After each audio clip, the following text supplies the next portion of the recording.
little bit because Cindie Nielson, Assistant Director of Special Education, Executive Student from ADA, we're going to speak first. We're going to shift things around a little bit and engage your mind.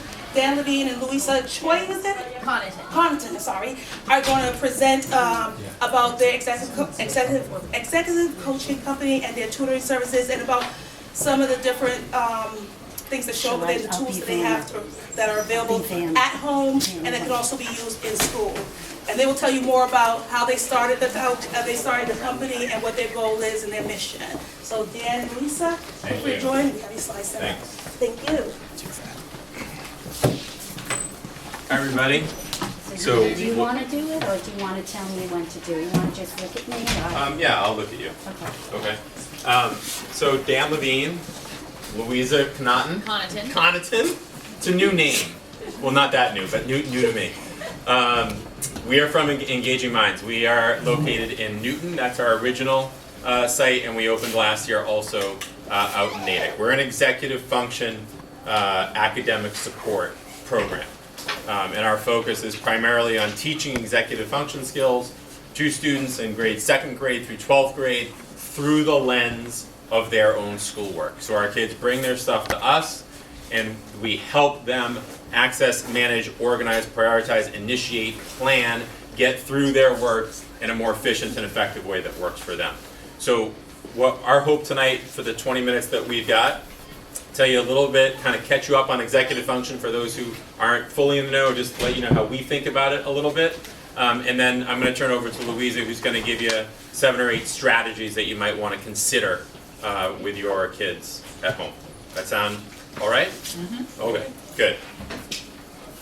So the world our kids are growing up in is a much different world than the world that we grew up in 30 years ago going to school. Okay, with technology, they have access to a boatload of information at any time they need it. So the skills and the way that we teach kids needs to change a little bit because we have to talk about how do you access information, how do you manage information, how do you do effective problem solving, and what does it mean to be a critical thinker? It's no longer just about rote memorization. And I'm not saying that rote memorization is not important, it is important. But when we were growing up, I went to Newton South High School in the 1980s. If you could memorize and spit back information, you were in good shape. That's not the case anymore. It's not just about rote, it's about analytical and critical thinking. So the world they're growing up in, that what they're being asked to do is far more than we were asked to do at their age. Okay? So it's a different world. So the way we approach it needs to be a little bit different. So many students just don't have the tools they need. They've never been taught explicitly the tools they need to be successful in school. Okay? And that's true of kids who are struggling in school, but it's also true of kids. Oh, sorry, okay. She's singing and dancing. Okay. Who are, can you go back one? Oh, yes, sorry. True of kids who are struggling, but also true of kids who are doing very well. Okay? So the way I talk about executive function, I like to think about executive function in a real simple way. Has anyone here climbed Mount Monadnock in New Hampshire? Okay. So Mount Monadnock is a 90-minute hike up a hill that my 6-year-old with a little prodding could probably do, yes? Okay. You need sneakers, you need water to get up Mount Monadnock, okay? And for a lot of kids, that's where they are. They've got their sneakers, they've got their water, they've been good to go. They're smart kids, and they were able to get by. At some point in our academic career, for all of us, we come upon an ice wall. Will sneakers and water get you up an ice wall? No. You need a whole different set of tools and strategies.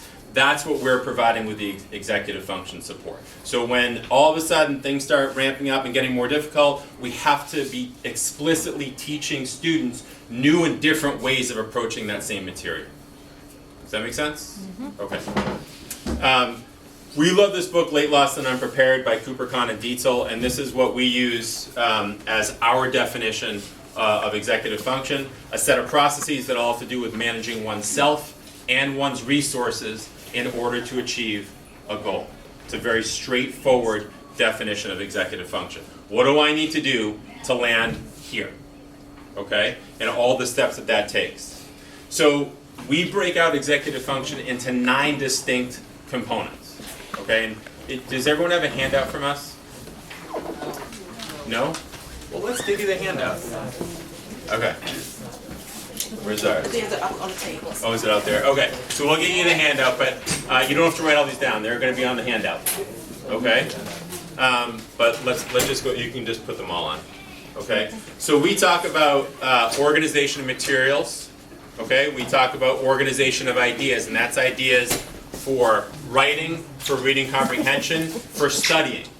All right? It's not just about graphic organizers. It's about the bigger picture of organization of ideas. Planning and time management, task initiation, shifting and flexibility, the ability to move from one activity to another, one idea to another, the ability to be flexible when something's not working, to be willing to try a new strategy.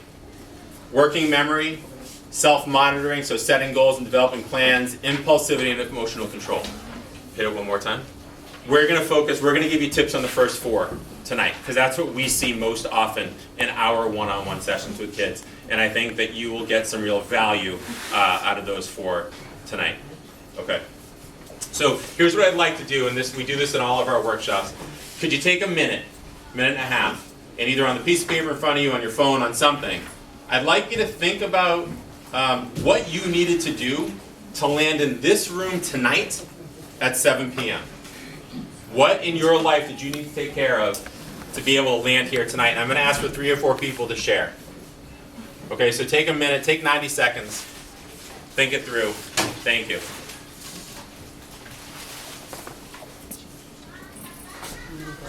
Yeah, okay.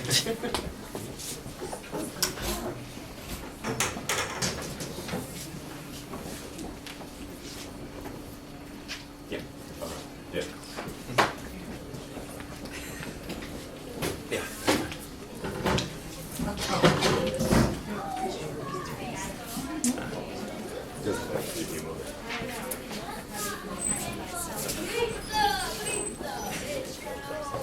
Okay.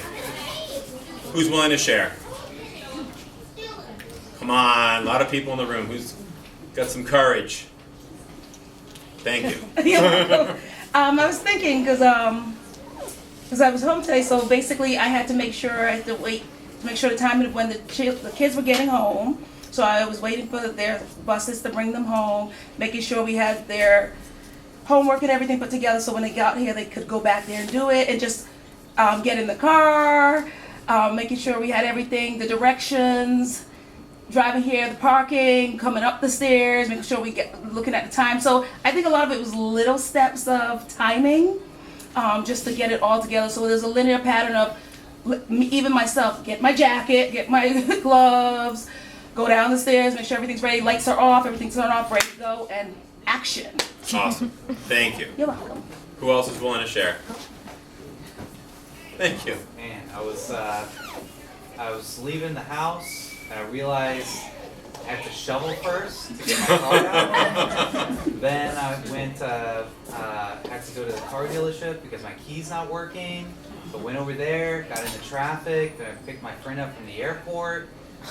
Then gotta get back over here. Like my phone is dying. I forgot my charger. I get an email that says my out-of-pocket expenses are due today for work. I'm like, oh, there's only 28 days in February. So so I wasn't prepared for that. I was working from home. The receipts were at the office. So I passed by downtown, went and picked those up. Tried to get back over here, got lost. Then got the parking, got around. It's a lot to get over here. Right on. That was a busy day. That's like a normal day, but it's mostly organization. That's great. Thank you. Can we do one more? Anyone else willing to share? What did you need to do to get out of your house to get here tonight? Please. I went down to City Hall for the transportation meeting, city council hearing on that. You have to time it if you're taking the either the T or the bus. And you sit there and go, how long is this thing going to last? Because then I got a text from my kid going, we need brownies for this and I need brownies for that. I'm like, what? I don't have the supplies yet. So I had to say, let me get out of this place, and there was another thing going on at City Hall right after that one. Came home and I'm like, I can breathe, just for like 5 minutes. The following thing is going to the bowling building for the youth, our BPS youth, in regards to the Promise Act. And that's where I came from. And then I had to leave that to pick up my son Tavis from the community center and then come here. Great, thank you. Did anybody put this meeting in their calendar? Yeah? Yeah. Anybody set reminders to remember to get here? Okay. And anybody have to make sure their kids were fed before they came out? Okay. Anyone have to make sure there was either a spouse home or a babysitter on site? A relative. Okay. A relative on site, fair enough? Okay. To land in this room tonight at 7 o'clock, you used your executive function skills. You organized, you prioritized, you initiated, you planned and managed your time, you self-monitored, okay? No one explicitly taught us executive function skills, but we figured it out, okay? Our kids will also figure it out. But the thing with executive function, it lives in the front part of the brain, in the frontal lobe of the brain. It's the last region of the brain to fully develop. So what that means is our executive functions don't fully develop in our brains until our mid to late 20s. Okay, certainly from like 10 or 11 to 18, 19, there's a big uphill, and then it levels off a little bit. Okay, but to think that or to assume that a 15-year-old should be able to do something, not necessarily fair. Okay, their brain might not be there. Okay, so we're going to talk a little bit more about that in a second. So thank you for participating in that. So we're going to talk about some interventions, but I want to talk to you about some bigger picture items first. This Chinese proverb, give a man a fish, feed him for a day, teach a man to fish, you feed him for a lifetime. That's what we're doing. That's what we're trying to do at Engaging Minds. We are not about getting through to that next test. It's about how do I plan and organize and study for this test in a way that I can study for my next test and the test after that, or a writing assignment. What's the process I'm going to take to get there? It's teaching the kids the skills, the how, so they can do it effectively on their own. We often say, and it's something that I think we need to remember, okay? If she could, or he could, do it, he or she would do it. No one wants to feel the weight of the world on their shoulders. No child wants to feel that way. If she could do it, you have to imagine she would do it. The problem is she doesn't necessarily know how, okay? And so if she can't do it, it's our responsibility as parents, as teachers, to help her, help him be able to do that, okay? We talk about personalizing the interventions, okay? We certainly at Engaging Minds, we have a methodology, we have an approach, we have tools that we use. But it's not the same for every child, okay? One size does not fit all. Right? Everyone knows what that means, right? One size doesn't work, one activity, one approach doesn't work. And our message to the kids, and we try to empower the kids, is, you know what works for mom or works for dad or works for sibling or works for another relative or friend, that's their way. We need to figure out your best way, because quite honestly, there's not one right way of doing things, there's multiple ways of doing the same thing. And our message is, we care less about how you're doing it. It's important, and we're going to help you figure out your how, but we're more concerned that you're doing it, okay? And so getting it done, and then let's figure out how we're going to get you there, okay? We talk a lot about, here one more time, this gradual release of responsibility. Our goal is not to have the kids stick with us for the next 6 years. It's to create independent, self-confident learners. And the way that we do that, can you just go through that whole thing?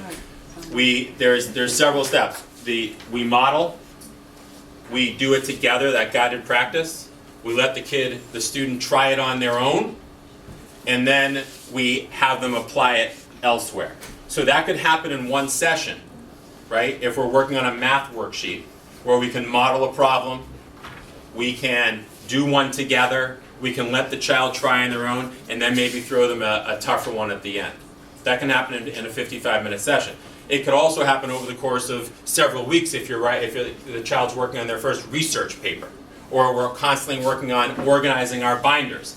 Slowly but surely, you need to be able to pull yourself back. And we're trying to give the kids the tools that they can use on their own. A couple things to keep in mind. There is no magic pill or remedy for this. Okay? It doesn't happen by chance. It doesn't happen by luck. It takes work. Does anybody know an adult in their life who struggles with executive function? Okay. Right? Me. Can you go back for a second? Thank you. It's a lifelong challenge, okay? It's not something that gets fixed or solved, it gets managed, okay? And we have a lot of kids, the kids that are coming to us, they don't need necessarily the content support, they need the support around how do I take the skills and strategies I learned in 5th grade or 6th grade and now apply it to 7th grade or 8th grade.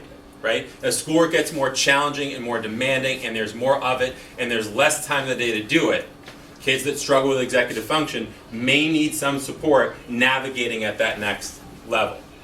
Right? Remember, their brains aren't necessarily fully there yet, but there certainly is enough research to say the earlier we start teaching these skills, the better off they're going to be in the long run. Okay? And then this idea of comorbidity. Executive function is one challenge that some kids face. Comorbidity is just what other factors may be playing a role. Could there be ADHD? Could there be a learning disability? Could there be anxiety? So it's not just trying to pinpoint, it's like, I know it's executive function.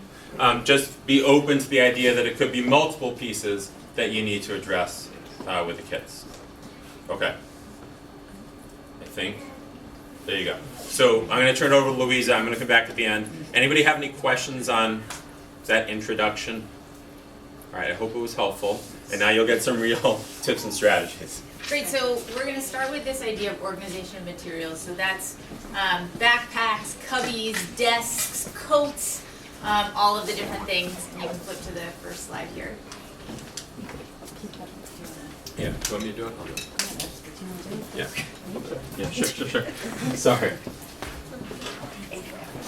Excellent. So one of the strategies that we use with any sort of organization task is we think about this idea of beginning with the end in mind.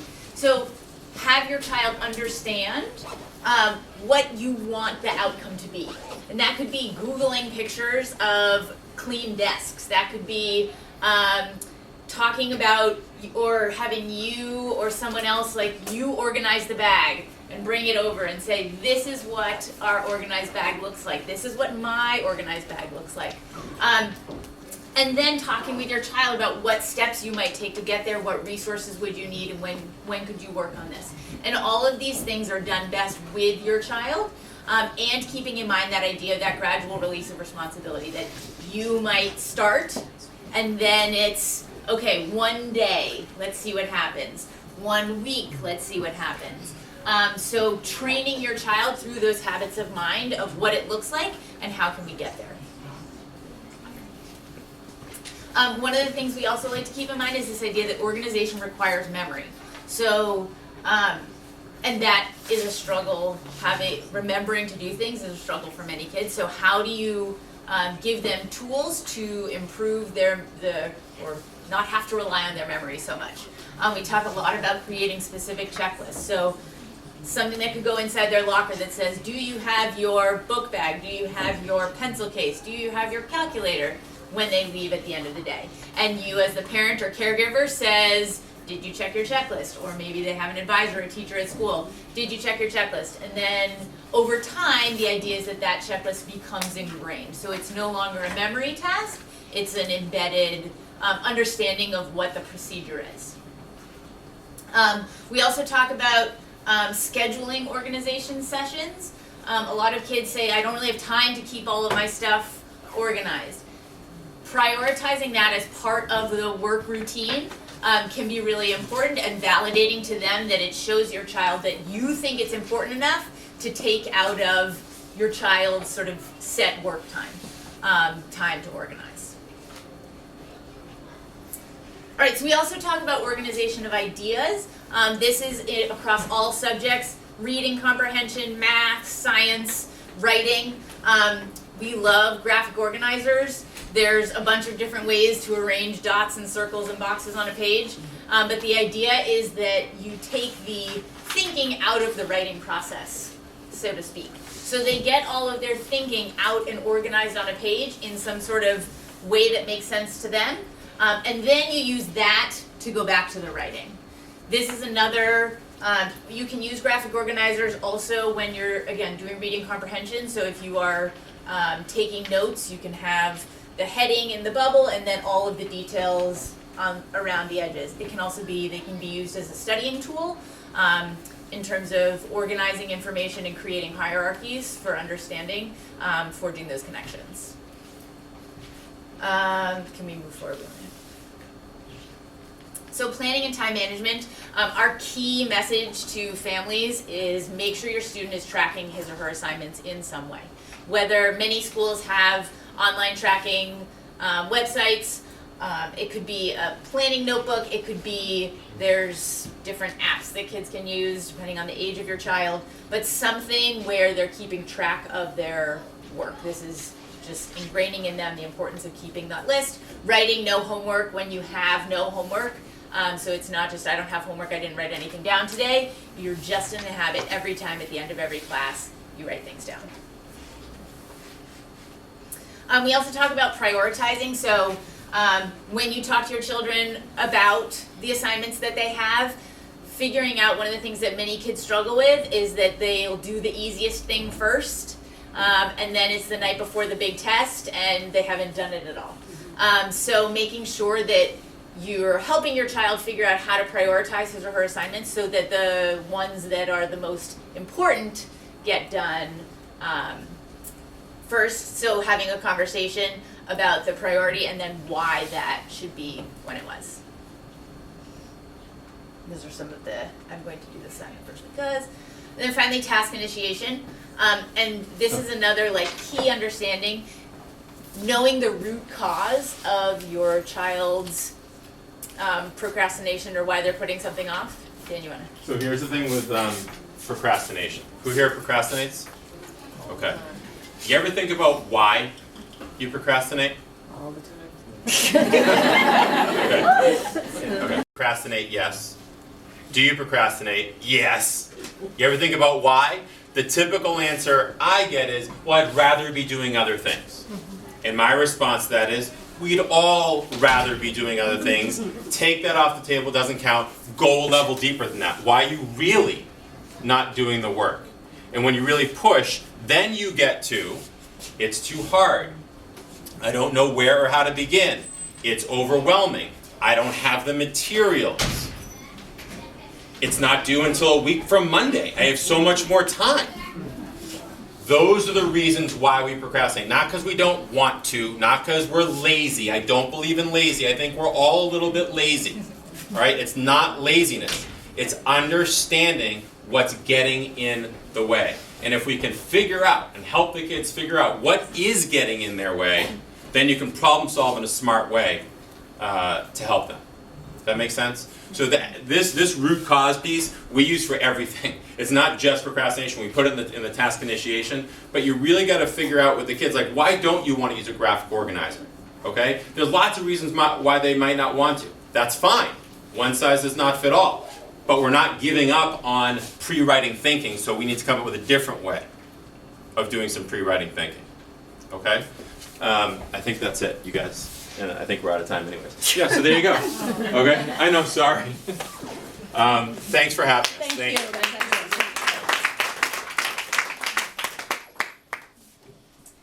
And our speakers will be around, so if you want to ask some questions about their programs, things like that, feel free to on the side. So the next speaker is going to be Dr. Penny Prather, I believe is the correct pronunciation. It's close enough. Okay, works for me too. Prather. P-R-A-Y. Oh, okay, perfect. She has a doctorate in psychology and has been doing neuropsych testing also, and works for Beyond Books as executive coach, right? Executive function coach. There you go. But she can tell you more, obviously. So come on down. A lot more, actually. I think you just gave my talk. Also, there's pizza in the back for anybody. Yeah. Oh, before we continue, Stephanie, the Spanish interpreter, did you want to make your announcement again, or did the individual come? Okay. Okay. Okay. Perfect. Thank you. So most of the slides are going to be totally irrelevant. It's because basically you just gave my talk. Sorry. It's okay. We should have coordinated. Yeah, well, yes. No, not necessarily, but so I think, so this. So I No will shoe say- fits the I will same say this size. sometimes. We're all a little bit different. But no, actually, you'd be surprised. Really? How much it's the same. So, yeah, let me see, I can add a few things, but I think maybe I will just go through a few other examples. I think it probably, it's only 20 minutes, so there are some things you might not have explained, not have gotten to that you probably do too. So, I think, I'm beyond BookSmart. Which is it's in Needham, right across the bridge. And so you've already got the what, because as we go through the slides, you see, except that mine's a brain because I'm a neuropsychologist. So my background is in neuropsychology. I spent a lot of time doing diagnostic testing, which I really love. But at a certain point, wanted to sort of explore what happens when you try to actually do what you're telling everybody to do. Can you speak up a bit, please? Sure. Thank you. So as a neuropsychologist, I was writing 1,000 recommendations for the teachers. You all know who I am. That and I started to consult with families around how to implement recommendations in schools. And that's really how I got interested in the coaching. Beyond BookSmart, where they give a lot of support for learning strategies, but also a sort of there's a whole model for how to approach coaching. And again, it's very similar terms in terms of how we do this. I think we go to the home. I think that might be one difference, but not.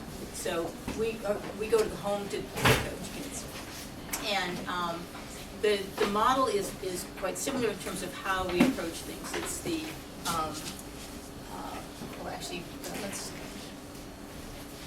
we've already talked about executive functions, and you do a great job with that, so we're just going to keep going. Just tell me when. And see, frontal lobe, as you mentioned, Yep.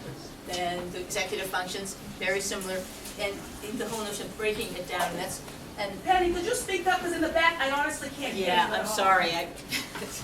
I will shout at us. sincerely try. And Maybe if you come a little bit closer, Penny.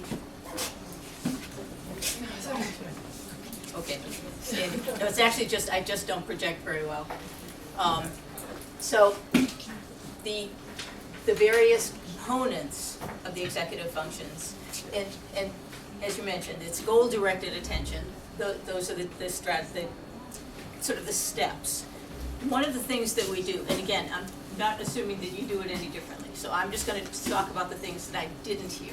So you will hear a little bit more about how we might go about this.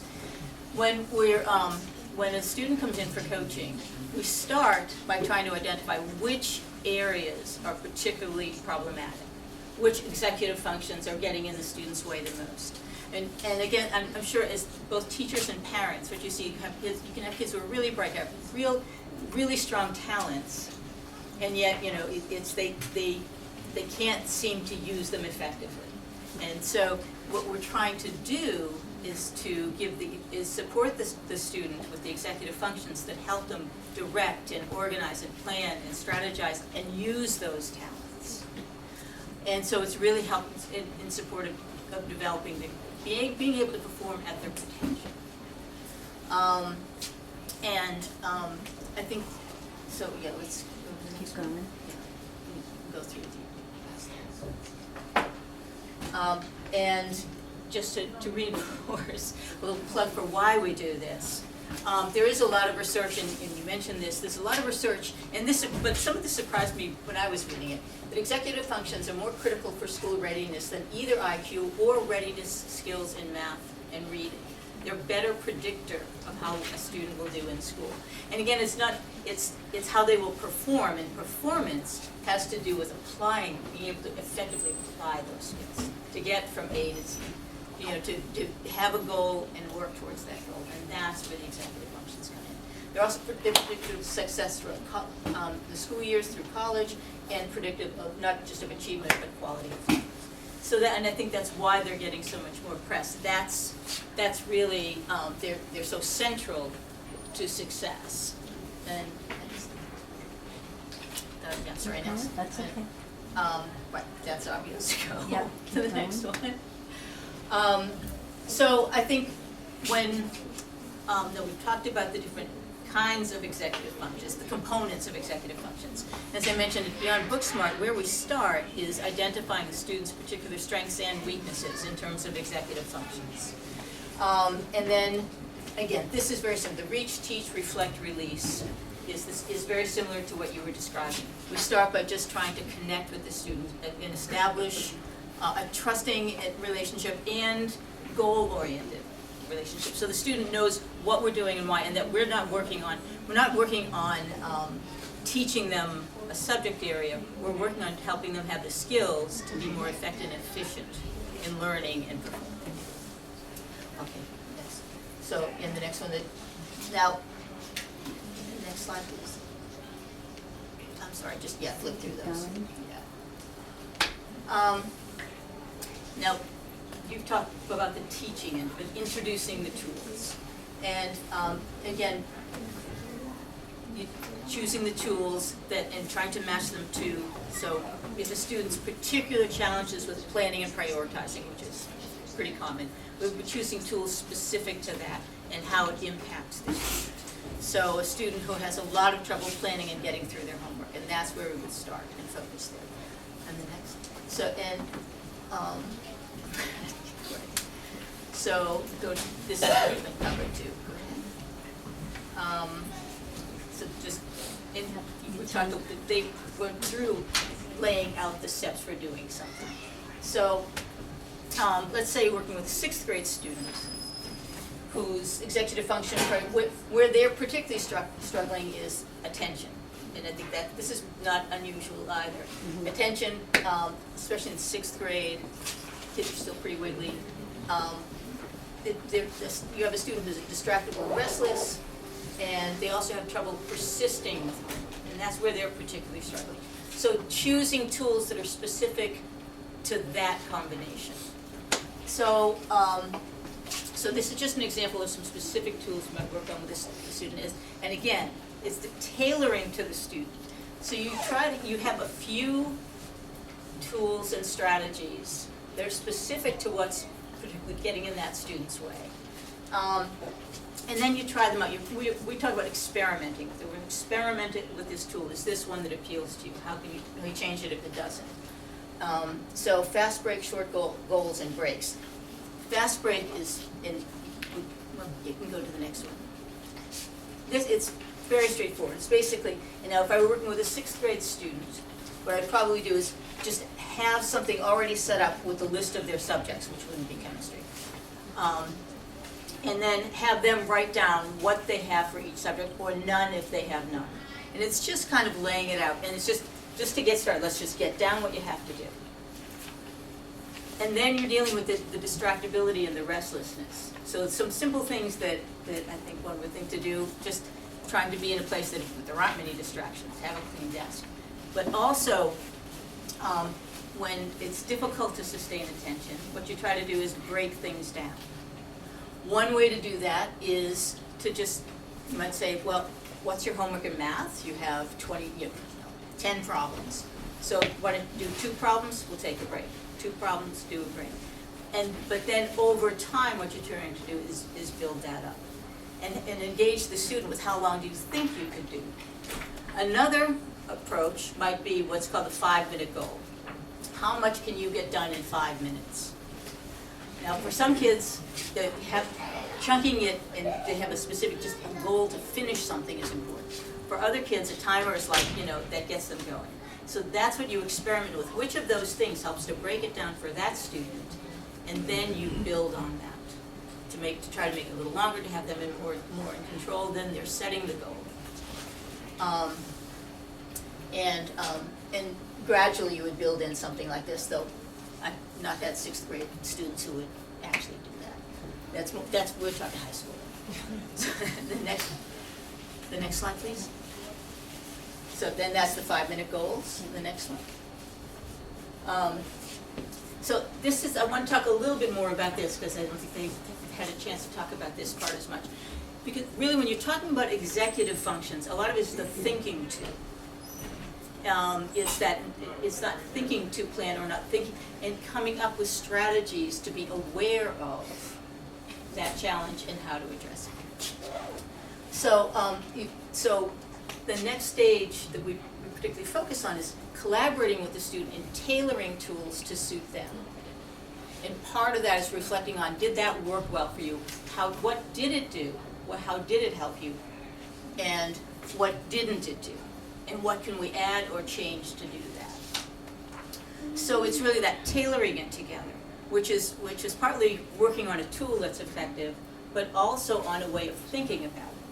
That this tool is to a goal, to a purpose, and it's your purpose, and is it working for you, and if not, how can we change it? And I think I find these just really important in that process. What's working, what's not working, what would you do differently next time? And that works for anything. Kids who have trouble with studying, and they study really hard and they take the test and didn't do very well. So where did you do well? Where didn't you do well? How would you change your studying? And that's a mantra. And next slide, please. So this, been working with a 9th grade student, which he's been great about tailoring tools. And so I just want to show you this is an example of a student and how we've gone through this process. And can anyone hear me back there? Am I loud enough yet? Right here you are. You guys up? Okay. Yes, thank you. Sorry. So this is a student. His challenge was with planning and organization. But he was good about doing daily homework. If it was in front of him, it was listed for the day, that wasn't a problem. He would go to Google Classroom, find his homework, do his homework, just go follow it along. But he was really stressed by projects and by if he forgot homework. If it was forgotten forever. He didn't have a strategy for keeping track of what he hadn't done. And it was really affecting his grades, and it was really affecting his self-esteem, because he was so conscientious, but he just didn't know what to do. So, and he said, I have no place to put that because it's not today's homework. So, we experimented with a few different things, and we started with the Google Classroom, listing the homework, and trying to find a place for what was missing. What worked better, though, was the next one. We started with having the homework listed, how much time he needed, when he would do it. But that was just for the day. The next one. And that wasn't helping with what was hard for him, which is project management and what if I forgot a homework. So we started doing a week view. And we just had the homework, what was due each day of the week. And that was helping. But he also would forget to turn his homework in, and that was sometimes why he didn't. So we had started putting an X when he finished it, and he said, well, I also have to have an X for when I turn it in, so I can see whether or not I turned it in. And as we had it over the whole week, that was then helping with if he forgot something, he had a place to put it, just in the next day. And also for projects. So then he would put in when a project was due. Then we could start building in, okay, here's the project, working, as you would talk about, working backwards. What are the steps for the project? Where can you put those steps? So it was really connecting with his really good conscientious work of following the list for the day, but figuring out how to plan out the day ahead of time. So now he's better with, projects are working out better, and also studying, because he can see that something's coming up. We tried to go to a 2-week window, that was too much. That was too far, that was a step too far. But the week really is working for him. So that's just an example of kind of the process of starting with what the priorities are. And it was about, really it included planning, prioritizing, and self-monitoring.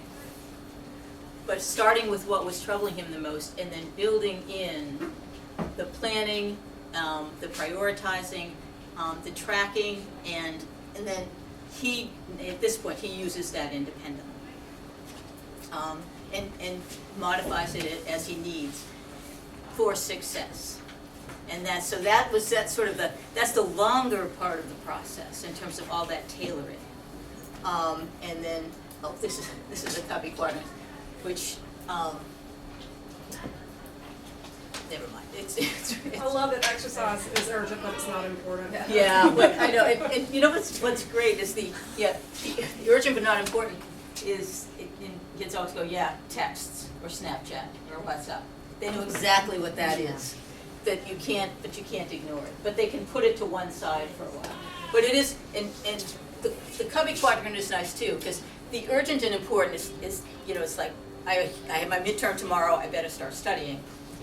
Not urgent but important is, I have my midterm next week, I better start studying. And this tool is really nice because you start talking about, this is quadrant 2, this is quadrant 1. Say, can you stay in quadrant 2 this week? Can we avoid this? There are times you can't, but we're living with the goal is to live in quadrant 2, and how can we get there? And he's living in quadrant 2 most of the time. And we have our moments. I think this goal also helps to, this graphic also helps with, like to understand time, get a better sense for the child, for the individual to kind of have a sense more of time. I think that's an excellent point. Just, yeah, in general. Right. I think that's really true. And it's helpful for kids who are distractible too, to say, you just put that down there, and quadrant 4 is for in the evening, not during your productive. But I think it helps them to organize in their mind, like what's urgent but not important. Right, and because they have start to put them into buckets. Yeah, thank you. That's an excellent point.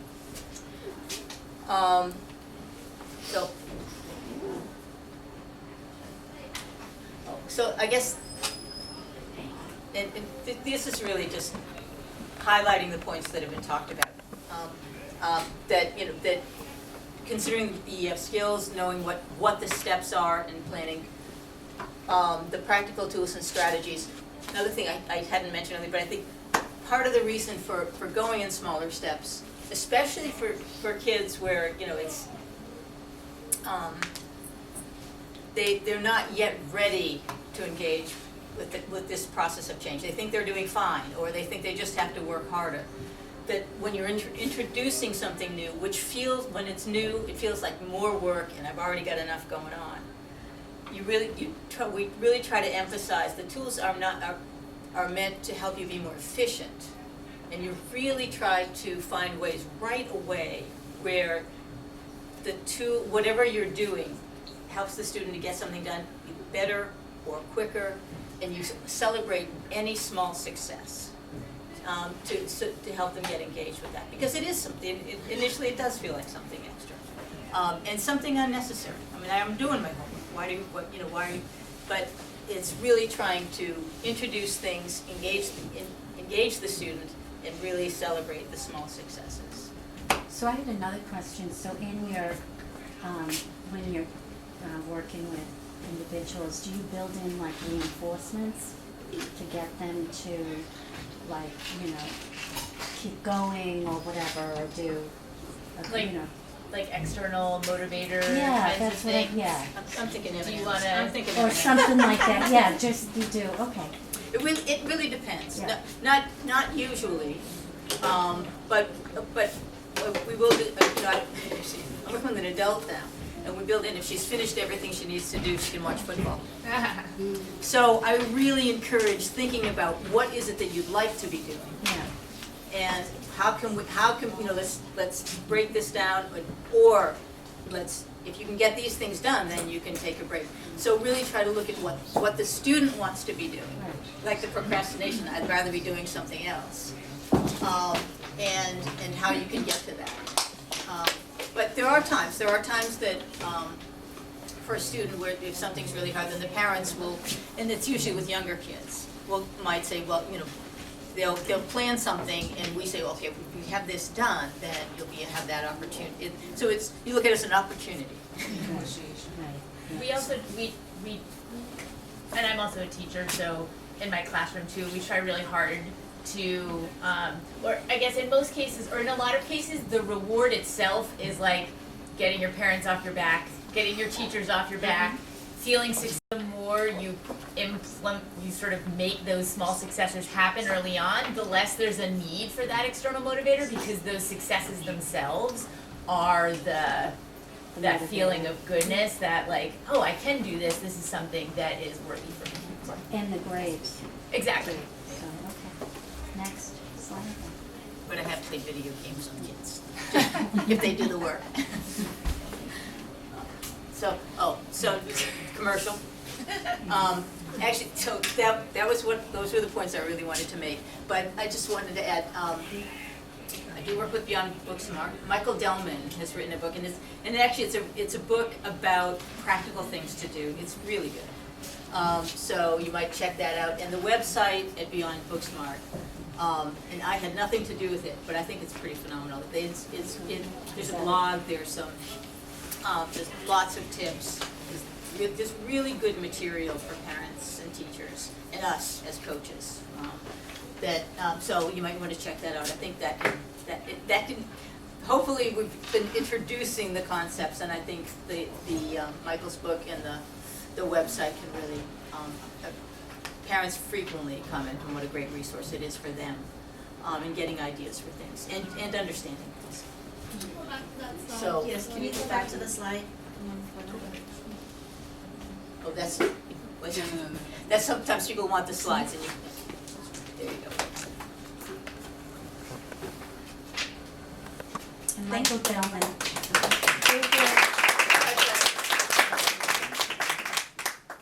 Feel free to ask Betty questions. She'll be around also, like Louisa and Dan.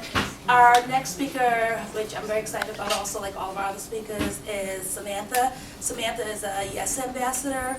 I'm very excited about this because personally, both my children, along with other disabilities, both also have dyslexia.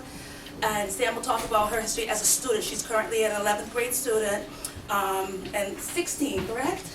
17, woo, getting up there. So, but I believe she talked to her about being diagnosed with ADHD and dyslexia in fourth grade. But she'll tell you more. And just because, I think a lot of our goal is to eventually have our children be their own advocates, to be able to ask for what they need to be successful. And she is a walking, breathing example. So let's welcome Samantha.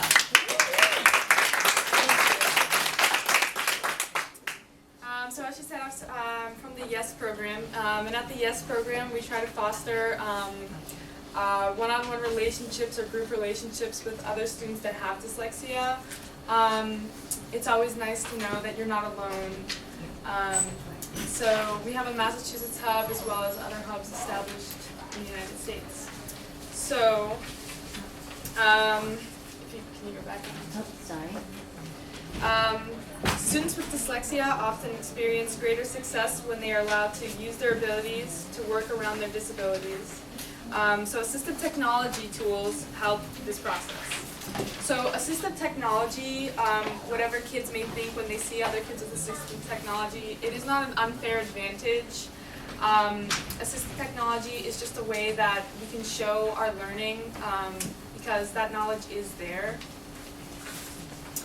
So my story, so I'm Sam, I'm in 11th grade, I'm 17. So I'm dyslexic and ADHD. And starting in 1st grade, I got reading pullouts. And I was diagnosed in 4th grade. And during that elementary and middle school period, that was the time I mostly dealt with the social situation of coming to terms with my dyslexia and deciding whether I was interested in telling people or keeping it to myself. And in the past years, as we do at the YES program, we like to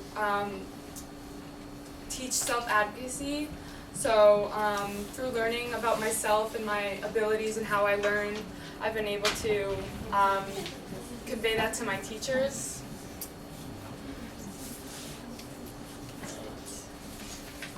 So, dyslexia is a specific learning disability that is neurological in origin. This means our brains process things differently. Dyslexia can affect reading, writing, spelling, math, and being organized. And even though we have problems in these areas, we often are very bright. And it doesn't matter how smart we are, we can still be affected by dyslexia. Dyslexia does not have anything to do with how hard you're trying or how smart you are.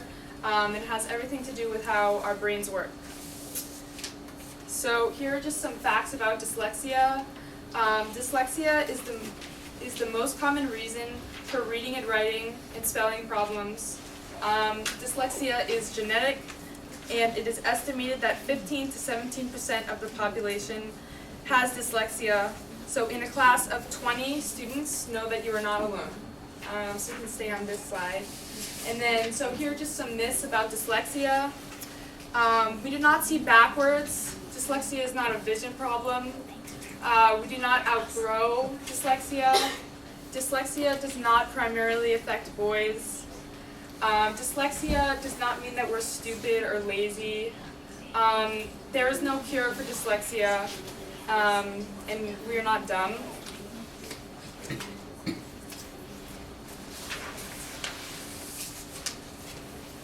So here's some common challenges with dyslexia. So a very prevalent one, feeling stressed at school, difficulty learning letters and their sounds, reading slowly and sometimes having a hard time understanding what we are reading, difficulty organizing thoughts when writing, difficulty remembering spelling, difficulty with rote memorization facts like math, difficulty managing assignments, deadlines, and sometimes even keeping track of our things, and difficulty with verbal communication. So, as Dr. Sally Shaywitz says, dyslexia is an island of weakness in a sea of strengths. Some of our strengths include skilled at multidimensional speaking, at thinking, creative and great imagination, good people skills, good at sports, out-of-the-box thinkers, global thinkers, building and design talents, and hardworking. So here are just some accommodations. So what are accommodations? They are tools and changes we need for school work that helps us in the classroom. There are all kinds of accommodations. Often they are written into our 504 or IEP if you have them. And why do we have them? Accommodations can help students better manage their challenges and their strengths. They give us an opportunity to show what we know. So here are some common classroom accommodations. So extra time on tests, teacher and peer class notes, graded for content, oral testing, preferential seating, so this could be in the front of the classroom or even away from distractions if there's like a fish tank or a window that could be distracting, and certain assistive technologies.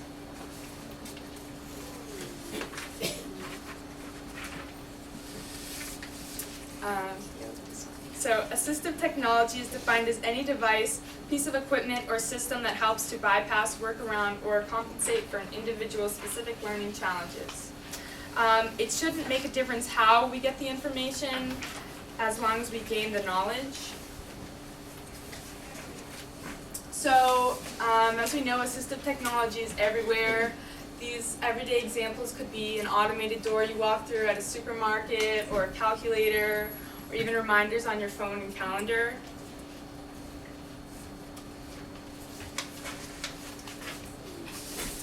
So there are 3 types of readings. When it comes to reading, dyslexics have a hard time, but there is more than one way to read, and assistive technology can help. So blind or visually impaired people don't use their eyes to read. One way they can read is by raising their finger on raised dots. This is Braille. Another way to read is ear reading. You can use your ears to listen to audiobooks. And this is a great option for people with dyslexia. And then the final way is eye reading, which is just your normal reading. So research has indicated that when we read along with audiobooks, our comprehension increases. So here's just some examples of low-tech assistive technology. These can include index cards, post-it notes, flashcards, which can be used for definitions or games, rulers or paper edge that can help track where and which lines you're reading on, highlighters or different colored markers or pencils, and using lots of white space, specifically on tests or things that we're trying to read. So here's just some examples of common elementary school assistive technology. This can include audiobooks, graphic organizers, calculators or multiplication tables, handheld spell checkers or speech-to-text, manuscripted lined paper and pencil grips, and Quizlet or other helpful apps. Here's some more middle school assistive technology. These can include computers, tablets, and smartphones, audiobooks, graphic organizers, spelling and grammar editing software apps, calculators, and speech-to-text software apps. And finally, here we have some high school assistive technology. These can include computers, tablets, and smartphones, audiobooks, textbooks, and these can be acquired through Learning Ally and Bookshare, note-taking recording tools. These include LiveScribe Pen and the Notability app, speech-to-text software such as Speechify, spelling and grammar editing software apps, and calculators, which if an IAP, it can be used on standardized tests such as the MCAS and even tests like the SAT, ACT, and your everyday math or science tests. And word prediction programs and extra time on tests.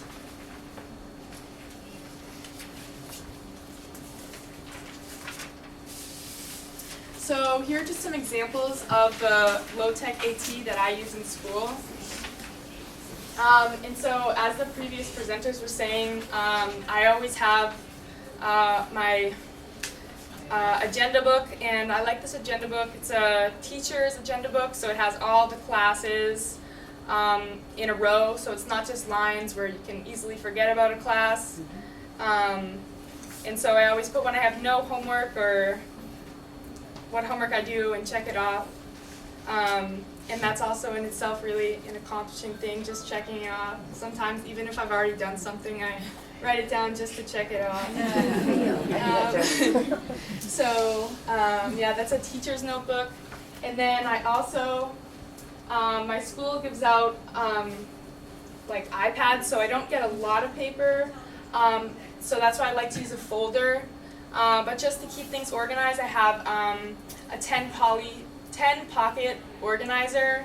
And so this, as you can see, I have like my English, math, Spanish, history, bio. All the sections are just like easy, so I don't have to fumble through all those papers and whatnot.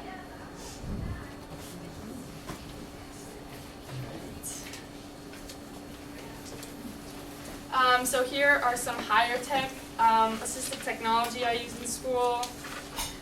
So as I said, my school I have an iPad, and just to be faster, because in high school a lot of teachers do talk faster, so I have a wireless keyboard so I can type as I talk. I use audiobooks through Bookshare and Learning Ally. And then Google Classroom and the Google Docs and Google Speak. These, like Google Classroom, you obviously do have to have a teacher implement it, but it's great. Once you turn it in, you can know when things are done, or mark is done, and then I have Notability. So in the on the iPad, I typically have audiobooks, which I use Bookshare, which if you go through your special ed department or special ed teacher, you can get a free, if you have diagnosed dyslexia, you can get a free membership to this. And Learning Ally, which is a relatively cheap option even if you don't have diagnosed dyslexia. So on my iPad, just to keep organized, so I have a picture of my schedule, lock screen, never can remember any of the times. And then for Bookshare, it has a very easy way to turn up the rate of speech and whatnot. So depending on what I'm reading, whether it's English, I like to speed it up, or say it's science, something I'm reading for the first time, sometimes I take it a little slower. I have, once you start reading, it does start to feel slower, so it gets easier to pick up the pace and to get through your assignments faster. So for example, this is just, it says it's Edgar Allan Poe, so sometimes when I'm studying, or when I'm reading something for the first time, since I've been here reading for like 12 years, I listen to it about 300 words per minute, so if you want to listen, it sounds something like this.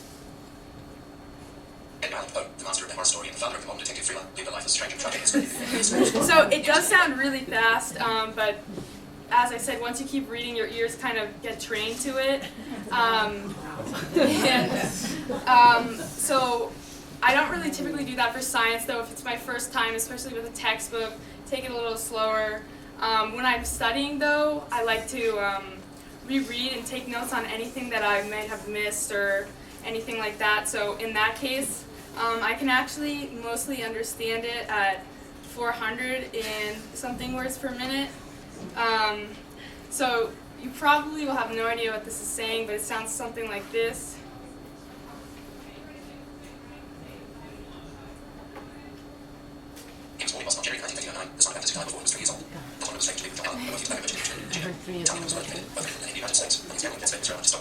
So obviously for a first-time listener, this does sound kind of shocking, but as I said, as you listen, or if you're listening for a long period of time, you'll find yourself, you'll just keep picking up the pace, and it'll just keep like feeling slow. So that's just a great way that I get through my assignments kind of faster. In Notability,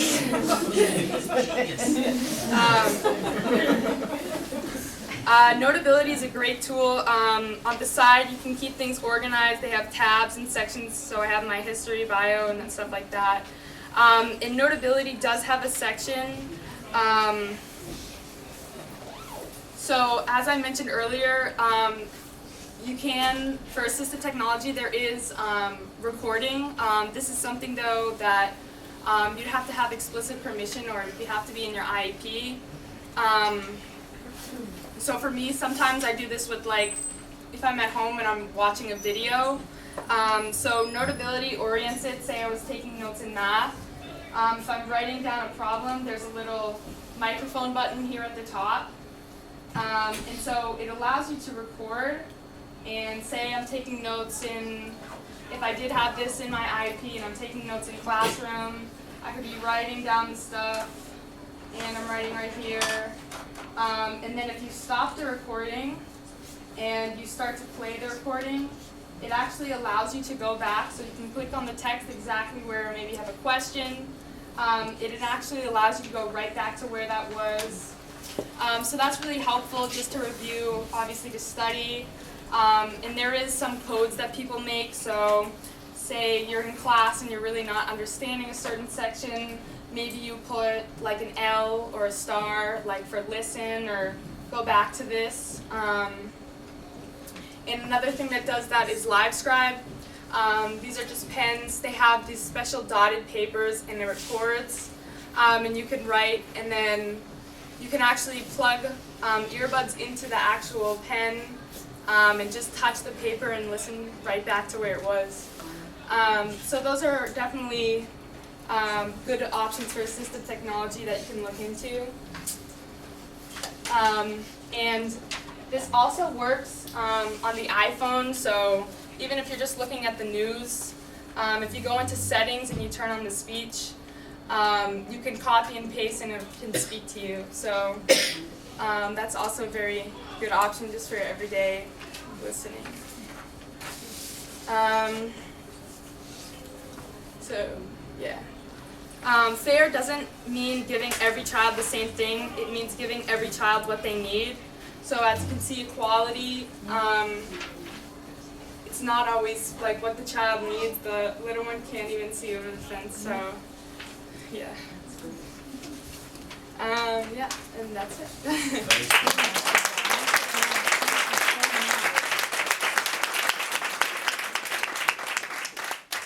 I hope you know some of us brought our little ones out to be inspired by you so they can hear it. So thank you very much. So our next speakers are going to be Cindie Nielson, the Assistant Superintendent of Special Education, and Zach, who is the Assistant Director of ABA Services, who we talked about also being able to access behavioral supports and for our children that may not have autism diagnosis. And then we've gotten a lot of questions about language-based classrooms through the email and kind of with dyslexia, dyscalculia, and kind of even within the district, like where are the language-based classrooms? Are they still going on? So what better person to tell us more about it than Ms. Cindie Nielson? Thank you. Hi everyone. Hi, thank you so much for having me tonight. I'm here to talk about specific learning disabilities and language-based learning disabilities in Boston. Let me just get. I'll just start a little bit, the beginning of this presentation is talking a little bit about what a specific learning disability is. So we've provided a couple of different definitions and just facts about it. So I think there was a lot of information presented already, so I don't want to be too redundant, but just that SLD is the most commonly diagnosed disability in the country. And over 1 million students, or 1/3 of all students, are receiving special education services, have been identified as having some form of SLD. So as you know, Massachusetts has the category of specific learning disability. What falls under there could be something in reading, or something in math. We also have this graph here with writing, but again, it's specific to a learning style, which also means that not all the time will the disability be every part of your learning. So sometimes you might just need specific support in reading, but not math, or vice versa. We'll also share this on the website, and also Lisa will have this to share. There's a lot of links in here. This is a really interactive PowerPoint, so I just want to make sure you know that there's a bunch of links that we'll go through. This is a state definition of a specific learning disability. I'm sure you all know that there has been new legislation passed on dyslexia, more specifically on the universal screening for students at a younger age, to look at the markers that are available that you can see within students. I just want to read it slowly. Also just want to make sure that we are all on the same page as to what we're looking for when we're talking about specific learning disabilities in Massachusetts. So specific learning disability means a disorder in one or more of the basic psychological processes involved in understanding or in using language, spoken or written, that may manifest itself in an imperfect ability to listen, think, speak, read, write, spell, or do mathematical calculations, including conditions such as perceptual dysfunction, dyslexia, and developmental aphasia. Disorders not included. SLDs do not include learning problems that are primarily the result of visual, hearing, or motor disabilities, intellectual disability, emotional disturbance, or environmental, cultural, or economic disadvantage. So knowing these pieces, we're going to go through all the different areas that we look at when we're talking about specific learning disabilities in the schools. So what does this mean? We went through that this is a disorder in one or more of the basic areas. There are a lot of characteristics that I think are really important, so they're going to come through this presentation a couple of times. One being that the person appears to possess average or above average intelligence. that there's persistent difficulties in reading, writing, arithmetic, or mathematical reasoning skills during the formal years of schooling. So this is something you're seeing over and over again, even when there's systematic teaching of the skill, that there's still a challenge that's there. Current academic skills must be well below the average range of scores in culturally and linguistically appropriate tests of reading, writing, or mathematics. Again, this is a large area that we do take great care to make sure we're assessing appropriately, that we're not attributing maybe some challenges in academic skills with what might be either interruption in education or a culturally or linguistically not appropriate material for students. The learning difficulties begin during the school age years, so this is something that, again, we see markers, which is why the universal screening with the new legislation passage is really important, but when they really come out, you'll see, in my experience, what I saw most often is you might see those markers happening in 1st and 2nd grade, but when you really see a student hit a wall is usually about 3rd, 4th, and 5th grade, where you see it, that everything just becomes extremely difficult and very frustrating. There's a lot of frustration. And then again, this disability is very much different than something that could be explained by a neurological disability or any other type of disability that's identified by the state, including emotional impairment, and hearing and vision disorders as well. These are all excluding those pieces. Retain, and what their progresses look like over time in different grade levels. Medical information, again, to rule out things like vision or hearing challenges, and in addition to other types of medical information, but that's a big part of what we're looking for there, as well as the component 1 checklist. The second part is the area of concern and evaluation method, so the component 2, and this is also where the first model is when we're looking at day-to-day data that we're taking, progress monitoring data that's happening over the course of the year. That's one model in which we could determine an SLD. The second model being using the IQ and achievement discrepancy model, which I'm sure you all are very familiar with. And that's which we're right now using most often in Boston is this discrepancy model. And then the third area is the exclusionary factors, again, going into making sure that there was not interrupted education, how long is, if a student's from another country and speaks another language, how long have they been here learning in English, and there are also medical factors, I think, there as well that we look at in the third. And then the fourth part of it is the observation. We can go back to the slide. And the fourth component of this checklist is the observation, and there is the observations are broken out by grade levels because obviously ELA looks different when you're K0 to K2 versus when you're a 6th grader, and so they're broken out in different grade bands in order to. It's broken out in different grade bands so that we can make sure that we're assessing and we're looking for the right things at the right grade levels. This is a snapshot of Boston Public Schools, so you all can we can situate where specific learning disabilities are. Right here, all the way to the left, we have autism as a primary diagnosis. We have currently 1,547 students with autism. That have as a primary diagnosis in Boston out of our roughly 11,000 students. And you'll see over here all the way where the arrow is pointing. For a specific learning disability, we have 3,394 students that have that as a primary diagnosis. So it is our highest diagnosed disability here in Boston. And also a lot of times, just to point out the communication as well as another communication disorder, which sometimes students might start with that disability as their primary that might evolve into an SLD. Is at 1,547. So we want to talk a little bit about where our SLD students are sitting. So this graph, this table is able to explain to us that, like we said, grade 1 and 2, we're starting to see some challenges, and you obviously see where the peaks are that happen for students in Boston. But here, this says that in grade 1, there are 2 students in an inclusion classroom with an SLD diagnosis. And there's 1 student in a substantially separate classroom with an SLD diagnosis. For a long time, and this is starting to slowly change in Boston, which is why it's slowly changing, which is again why we're using the legislation to leverage that, is that we did not diagnose or provide an SLD diagnosis here until 2nd grade. So I don't know if anyone's experienced that in meetings where you wouldn't have seen an SLD diagnosis before in Boston. Mm-hmm. We've been working on this for over the last 5 years to really make sure that we're being thorough as to how we're identifying this disability and making sure that age is not really the only factor in this, and taking into account markers that we know we're seeing a little earlier. So we are starting to expand our programming to before 2nd grade.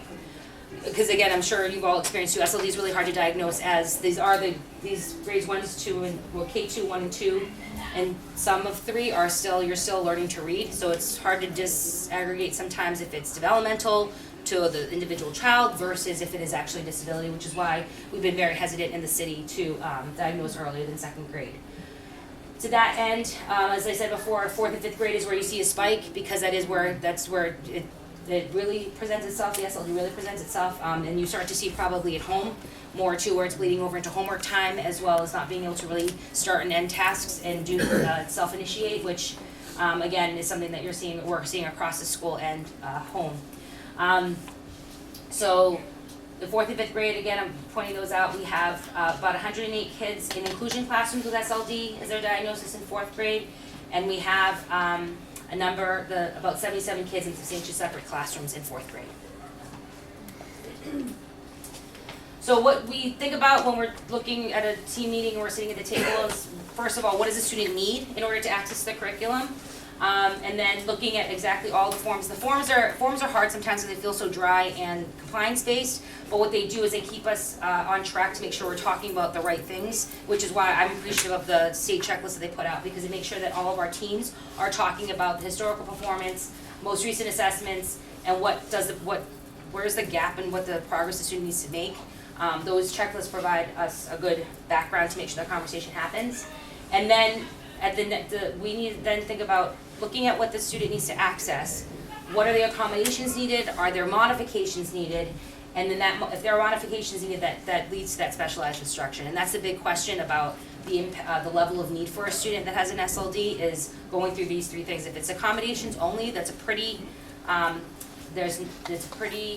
low level of service that's needed.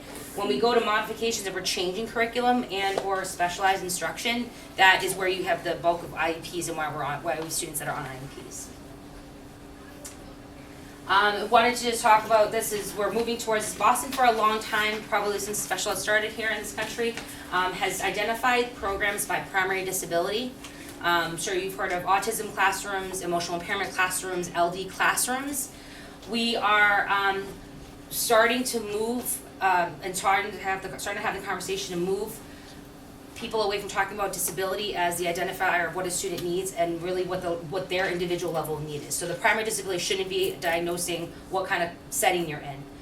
And SLD is one of the, it'll be one of our low-hanging fruit disabilities to work with, because the majority of our students that have SLDs, our primary disability, are in general education classrooms getting their services. So a lot of our students are resource students. They might be inclusion students as well, but they're not needing to be removed from the general education classroom to get services for the majority of the day. Perhaps small group setting for rules-based reading, that happens a lot, but that's only about maybe 30, 45, 60 minutes a day. That's not going to be the majority of your day.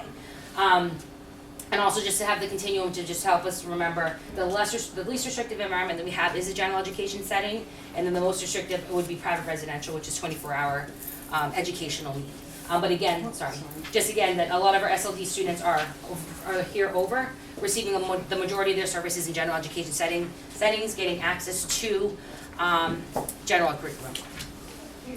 And then for our students that are in sub-separates that do require a smaller classroom or a smaller setting, the program description for our LD classrooms are that the grade level curriculum is present with modifications and accommodations. So what you're seeing for if you happen to have twins and they're in 2 different classrooms, whatever a student's getting in general education for their ELA curriculum is the same things available in the sub-separate. Multisensory instruction, targeted reading and math instruction. The students are usually diploma bound. They're not usually going to be on a non-diploma bound track. The small group instruction is what they require. So again, it's 8 students with 1 teacher, or a teacher and a para with 12 students. There's multiple means of representation of, as we stated earlier, the areas of reading and math usually. Standards-based learning and performance criteria. So not only are we doing what you would expect to see as a test, but there's also other ways that we're assessing what students are learning that might not, again, just be a multiple choice test. Systematic reading instruction. Options for project-based learning, so again, pulling in a bunch of different talents in order to present what a student's learned, and instructional technology, that's there. And also how we're supporting students in less restrictive environments with SLD.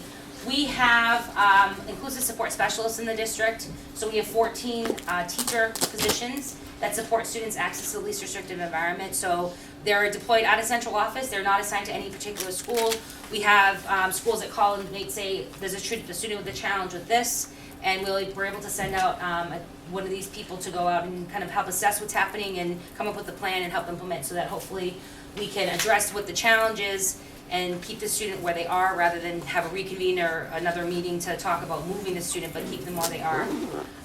So again, they work collaboratively across central office and school-based teams and the leaders and the teachers that are there in order to provide support. And this year they've offered weekly support to 148 classroom teachers. So that's been really exciting to make sure that we have that expertise in the schools to hopefully keep more kids in inclusive settings or general ed. We also offer training. We have another slide I'll show you, break down the Foundations, Wilson, Norton, Gillingham trainings that we've been doing. So for a long time, Boston did a lot of Wilson certifications. We did, you can change it. Sorry, I'll get to Wilson in a second. I want to also say this first. We've developed 9 different modules in Boston to start doing training. Each of these modules are 10 hours total. They're 5 2-hour modules, 2-hour sessions, and the topics are these ones that we have developed thus far. So for example, we have UDL practices for our station-based learning, so that has 5 different sessions in there of 2 hours apiece, that we are either presenting centrally or we're going out to schools and offering to present to the school-based teams. We've committed ourselves to making sure that any PD that we're developing in special ed is for teachers and paras. We're not doing staff-specific PD anymore. Everything we're developing, we want to make sure everyone has access to and can see. And also we're trying to work more with schools to be at the schools to, if they have a specific interest in something, that we can do a 2-hour presentation. We're definitely trying to do that. So here's just want to talk through what we've done with rules-based reading in Boston. So for a long time we certified a lot of teachers, or we offer certification to a lot of teachers in the Wilson reading system. The Wilson reading system is it's for special education. It's for students that are 4th grade and older. In order to learn phonics in a multisensory fashion, and usually different than what we've been doing. The certifications, we weren't really getting a lot of people going through the entire process to certify, so we were losing money and then also not having certified teachers. So we switched that instead to doing trainings, the 30-day trainings that a lot more teachers have the flexibility to be able to attend with fidelity. So we are still certifying teachers, but we're certifying 1 year 10 less, this year 5 less. So we're certifying 15 special education teachers, and we train 30 in Wilson Reading System specifically. Our SLD classrooms are the teachers we focus on first to make sure that they're trained and certified if they want to be certified.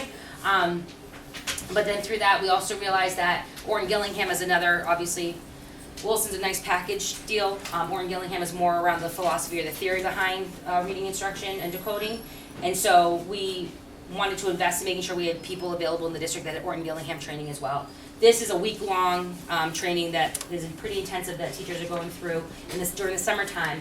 And we've been able to train 54 teachers in 2017-18, and in 2018-19 we've trained 64 teachers. So we're pretty excited about that, because the thing about Orton Gillingham is that the methodology is something that can become more pervasive throughout the day, that there's more, you're taught more that strategy, where Wilson Reading System is really, here's a kit and there's a very systematic way that you go through everything. In order to also address universal screening as well as getting better at identifying SLDs earlier, the special education department has invested $500,000 last school year and this school year into Foundations, which is another Wilson product. But Foundations was created for general education. So we have offered this to our teachers K2 through 2nd grade, so K2, 1st and 2nd grade. And it's not mandated, but it was heavily pushed. So we have a lot of teachers that are trained across those 3 grade levels across the system, which is really exciting. So in school year 17-18, to get this up and running, we were able to train 304 teachers across grades K2 to 2nd grade. This year we trained 101 teachers, so it was a lot of teachers that maybe are new to the system or we didn't get trained last year. And in order to continue to facilitate this across the system, we also trained 6 of our teacher leaders to be Foundations facilitator trainers. So we have in-house people now, which is really exciting. And some of the preliminary data that came out of last year is that with everyone trained across the system, we had a 20% average reduction in referrals to special education in these grade levels, which is really exciting to see that with the systematic approach, we're able to really make sure that all of our kids are getting good access to phonics, but then also, if they were referred, we had a lot of good data to back of why that referral was happening because of the systematic way we were teaching the phonics. Cindie, let me just interrupt, I'm sorry.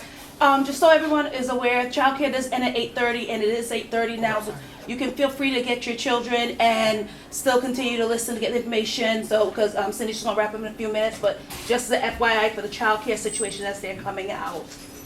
Please, thank you. Just one other, just for those of you who are picking up your children, several people didn't sign in when dropping off children, so just make sure when you're dropping your child off, you sign in so that we know who's going and coming. I'm wrapping pretty quickly. So the last thing we wanted to talk about as well is the assistive technology that we put in place for all of our, not all of our students, but we're getting more systematically across the system. So Google Read and Write is on every computer in Boston. It is a tool that's been installed and being used across the system for, I want to say, at least the last 4 years. We're in our 4th year of its pervasive implementation. We this year are doing a Learning Ally pilot. Learning Ally used to be the recordings for the blind and dyslexic group, so now they're Learning Ally. We're piloting this in a couple of schools, and we're working with the company to make sure this is available across all of our schools for access for everyone for next year, which we're really excited about. We also have Lexia, which is another more another rules-based type of reading practice piece, and Imagine Learning as well, which is helping with writing pieces as well. And then again, click on this when you have time. We'll send this out. But this was just this is a good, really informative website on the new dyslexia legislation in Massachusetts and what's coming next. We are waiting to also see what the state puts out for their advisory as well as what they understand the legislation is. And then, like I said, we're already doing foundations, which we're excited about, and the city is also right now piloting 2 different universal screeners that they've been using all year through for reading across the system, and they're going to decide on one of them. One of them is in that Alexia product as well. And this is my contact, and any questions, I know it's getting late, so if there's any questions, please feel free to ask, or you can email me or call anytime. Thank you.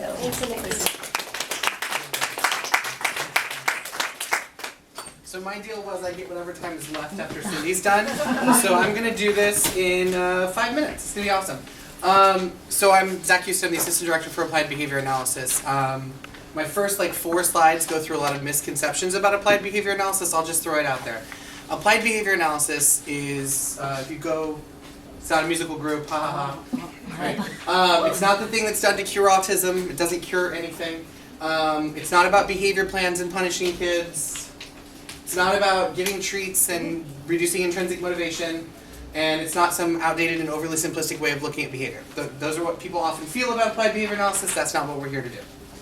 So, most simply, it's looking at a student's behavior, whether it be academic, whether it be social in nature, whether it be challenging, looking at their behavior, their wants, their needs in a database way so we can encourage them to make the choices that will help them to meet their educational and personal goals in life. And I think that's the most critical piece that gets forgotten about what we do in applied behavior analysis. Our goal is to help the student find the way to be the best them that they want to be, right? And so sometimes we get a bad rap of trying to cure autism or not respecting the autistic community. And the reality is that I want to help you be able to access the world around you in the best possible way using the motivations that are already in you to try to identify what your goals are, what the goals of your family are, and how we get there. Right? That's fundamentally what it's about. And if you've ever met a behavior analyst, you've heard about antecedents, behaviors, and consequences. Slide. So, in short, if you're changing behavior, you are implementing at least some principles of applied behavior analysis. That means if you're teaching, you're doing some ABA. If you're doing good parenting, it involves some ABA.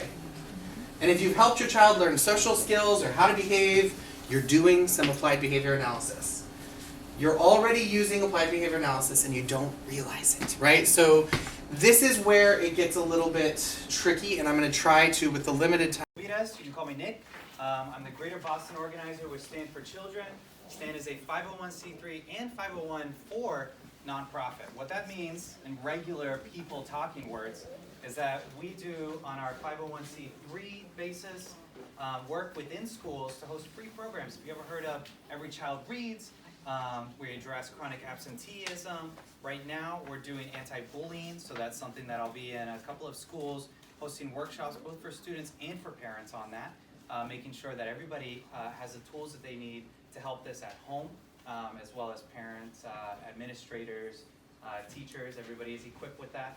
Now, with our 4C status, we do political advocacy. Now, we are nonpartisan, but there's a lot happening in education. That's why I'm here tonight.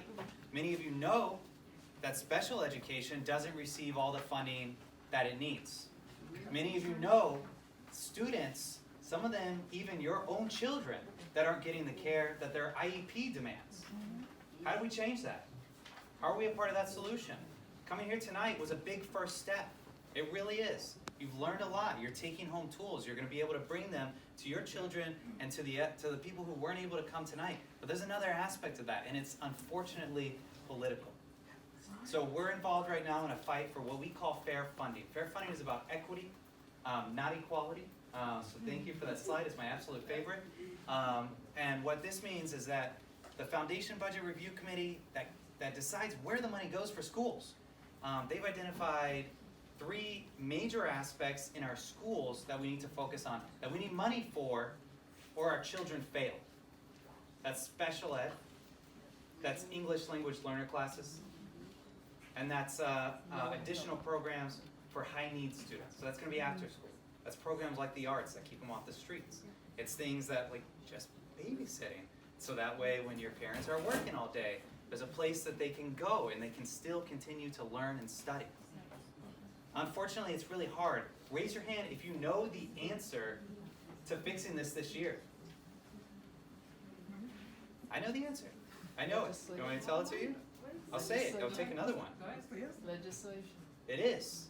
But bigger than that, it's you. It's every single person in this room. Seriously. What I got here is a little petition that we're working on. I know that sounds cheesy, right? But I'm not like standing outside of Whole Foods doing this. This is a real thing.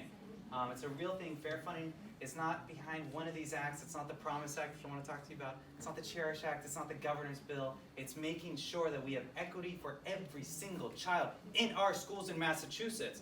Everyone does, regardless of the zip code that they come from, the color of their skin, whatever language was their first, they deserve to have the same quality of education that Massachusetts is famous for.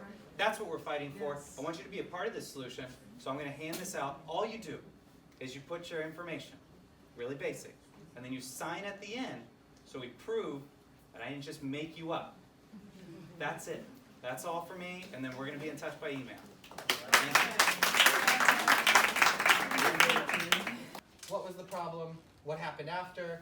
And then we try to figure out what we call the function of the behavior. And then we try to build other pathways to get there, right? And essentially by doing that, you begin to rewire the child's brain so that they're still keeping, right, that core consequence and function, what they're trying to get, what their needs and wants are, but we're trying to get there another way so we don't have to go through challenging and or potentially inappropriate routes that might, in the long run, prevent them from getting to their goals or their desires. Some of them are animated, so we'll just keep moving. So one example of why we are so simple, for example, is a behavior analyst believes every behavior that a person ever does happens for one of these 4 reasons. Now, it's one of the reasons we often get considered to be overly simplistic, but engaging in a behavior for attention is a tremendously complex phenomenon, right? It doesn't mean that I'm being inappropriate to get attention, but right now, right, this is an attention-seeking behavior, right? My goal is to interact with all of you with information so that hopefully you will then interact back with me and then we can have productive, positive conversations. We all have escape-maintained behaviors. We talked about procrastination earlier, right? All those procrastination behaviors, they're escape-maintained. Tangible, you get something, and automatic is our behaviors that exist because doing the behavior itself either makes an uncomfortable situation go away or it makes something feel good. So for example, tickles and scratching an itch. Okay? The problem with ABA is we have a big alphabet soup. I don't have time to go through this. You'll have these slides, you'll have if you hear someone throw out the 4 letters that we use over and over and over again, BACB, BCBA, BCABA, there's ABA and everything and a B and a C. That's a resource. So, who needs ABA? The answer is everyone, right? So, if you're learning, you're accessing applied behavior analysis in some way, shape, or form. If you're growing as a human being, you're accessing things that are applied behavior analytic in nature in some way, shape, or form. The more important question for our conversation today is, what does that mean in terms of formal supports in BPS, right? So that's the question that I'm always asked. Is it the classroom staff versus some sort of direct staff, one of our ABA specialists we call them, or a consult from one of our board certified behavior analysts? How are we using ABA in our classrooms? So the most simple answer, at least from my perspective, and maybe it's not so simple, is when we talk about direct ABA services, we're talking about providing support to a student who's missing some core skills that are necessary in order to access the type of instruction in the setting they're in. What applied behavior analysis can't and won't do, or won't be able to do, is to support a student who's maybe in a setting that's not designed for them, right? So if I learn fundamentally differently than the way that this setting teaches, ABA can't bridge that gap. But if I'm in a classroom where I learn this way, but I'm missing 2 or 3 little skills, again, taking a complex phenomenon and breaking it down into its tiniest parts, the direct ABA can come in and say, okay, we can teach those 3 skills, or those 4 skills, and that's what we're coming to do. We're coming to this very focused thing. That's what direct services are for, is to bridge a small gap in the ability to access the type of instruction in the environment. Consult services is where it gets a little bit muddier and a little bit more challenging. Consult is to support the classroom staff in increasing their applied behavior analytics skill repertoire, right? So I am a child who requires motivation systems, schedules, I need visual supports, I need language supports, and the team that is supporting me as a child doesn't have those skills yet. And what I need is actually for the people who are working with me to learn more about how to work with me using those behavior analytic practices. And in that case, we would have one of our behavior analysts provide consultation supports. This is also often the case when a school-based team is attempting to do a functional behavior assessment, implement a behavior support plan, take data for some challenging behaviors, and they're not quite getting there. They're not quite seeing the progress that they want to see. They've probably already talked to us, but sometimes a formal consult where we're frequently on a schedule to having a touch point with that student and that student's team to say, oh, so the data look like this, that means that we need to change this part of the behavior support plan. Okay? So typically before we talk about consultative services, these sorts of things should have already been started to work on by the educational team. So functional behavioral assessment, ABC data recording, which is looking at just the events of challenging behavior, the antecedents, behaviors, and consequences that go with them, and trying to figure out how we can change the environment to help the student be more successful.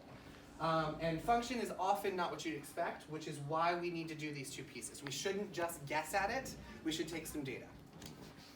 And I was extra fast. Any comments, questions, thoughts, or feelings? Awesome, great. You have a question up here. Sorry. I have a question.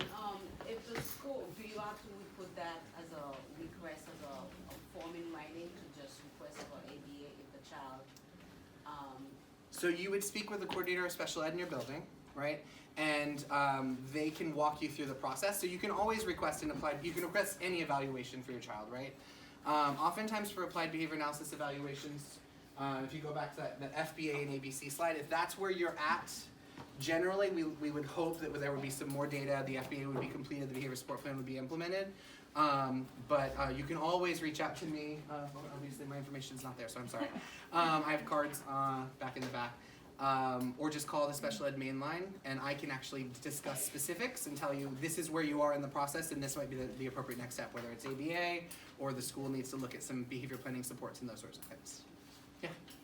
So ABAs only work with students that have externalizing behaviors, or do they also work with like kids that are just as distressed but are like internalizing and perhaps just not participating at all? So when it comes to both internalizing and externalizing behaviors, it's a tremendously complex topic. So generally for students who are more on the internalizing side, you'd see a behavior analyst like myself working in conjunction with a school psychologist or a mental health counselor to make sure that we're addressing the whole child on all sides. But it's not beyond the realm of possibility that a behavior analyst could be helpful for a student who's got some internalizing challenges. Specifically in the areas of fears and anxieties, we actually have a large body of research on all the things we can do to help with that.